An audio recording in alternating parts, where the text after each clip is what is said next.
wasaaradda qorsheynta iyo horumarinta qaranka Soomaaliland ayaa sanadan 2020 waxay wax ka bedel kaabis iyo horumarin ku sameysay adeegyada ay bixiso. Adeegyadaasi ay wasaaraddu bixiso ayaa waxaa ka mid ah diiwaangelinta ururada maxalliga ah, kuwa dawliga ah iyo kuwa caalamiga ah. Munaasabad lagu soo bandhigay qaab cusub oo isu diiwaangelin doonaan ururadu sanadan 2020 ayaa maanta ka qabsoontay gudaha wasaaradda qorsheynta iyo horumarinta qaranka Soomaaliland, waxaana ka soo qayb galay wakiilka kala socday ururada maxalliga ah ee ka howlgala gudaha Soomaaliland. Qorina waxa ujeedka kulankani uu daaran yahay faahfaahin ka bixiyay agaasimaha waaxda isu duwidda iyo diiwaangelinta ururada ee wasaaradda qorsheynta iyo horumarinta qaranka Soomaaliland, Daniel Cabdifataax Suldaanadin, waxaana hadaladiisii ka mid ahaa maanta bishu tahay 26 bisha koowaad ee 2020 waxaan halkan u fadhinaa in aan wasaaradda qorsheynta iyo horumarinta qaranku ay la wadaagto dadka ay u adeegto ee clientskeeda ah waxyaabaha ku cusub adeega ay bixiso oo ah adeega diiwaangelinta ama adeega registration loo yaqaano.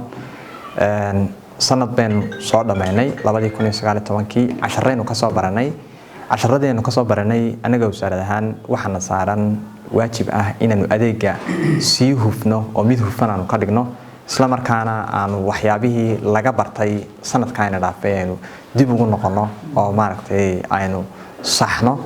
taas buu daaran yahay maanta kulankeenu in wixii cusubna kula wadaagno waxyaabaha u baahan in la falanqeeyo ka hor inta aydan soo dalbanin adeegaasina aynu halkan ku falanqeyno. intaasi kadibna waxaa shirkani furay faahfaahin dheeraad ka bixiyay qaabka ay isu diiwaangelin doonaan ururadu sanadan 2020. agaasimaha guud ee wasaaradda qorsheynta iyo horumarinta qaranka Soomaaliland, Mudane Mubarak Cabdullaahi Ibraahim Daljir, waxaana hadaladiisii ka mid ahaa dhammaan wakiilada ka socda hay'adaha caalamiga iyo kuwa maxalliga wad ku mahadsantiin casuumadii aan idin fidanay inaad ka soo jawaabteen. wasaaradda qorsheynta waa ku soo dhaweynaynaa kulankan sanadkiiba mar baan u qabanaa. ujeedada weyn aan u qabanaana waxa weeyaan wasaaraddu dad bay u adeegtaa, waxay bixisaa adeeg sida wasaaradaha kale iyo hay'adaha kale ee dawladda qayb ka mid ah ay adeeg u bixiso ayay wasaaraddeena bixisaa adeeg. marka wasaaradaha waxa naga go'an inaanu mar walba adeegan bixinayno umada aanu siinayno inaanu qurxino, hagaajino, qodaxtirno wixii cabashooyin jira muxuu ahaan ka jawaabno. marka maanta halkan waxa la idinku soo bandhigi doonaa hadii la ka dhigo sanadkan cusub ee 2020 qaabkii la isu diiwaangelin jiray wixii iska bedelay.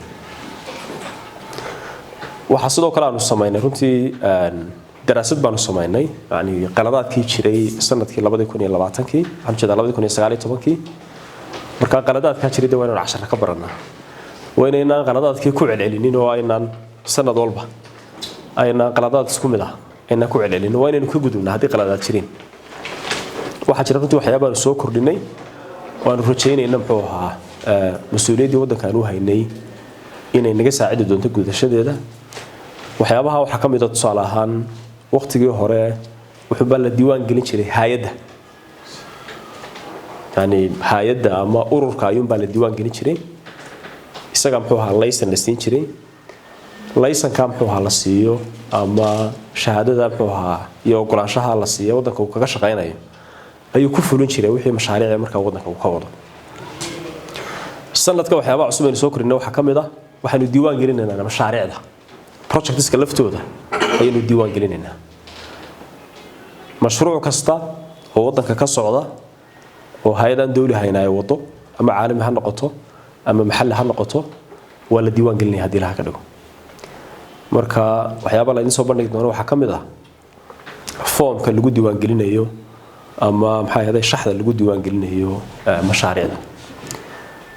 mashaariicda marka diiwaan gelisaan la yiraahdo muxuu ahaa hay'adda la yiraahdo XYZ waxay fulinaysaa ama waxay ka shaqeynaysaa 10 mashruuc waa lagu authorize gareynaya marka waa lagu ogolaanaya 10 mashruuc baad waddanka ka fulin kartaa.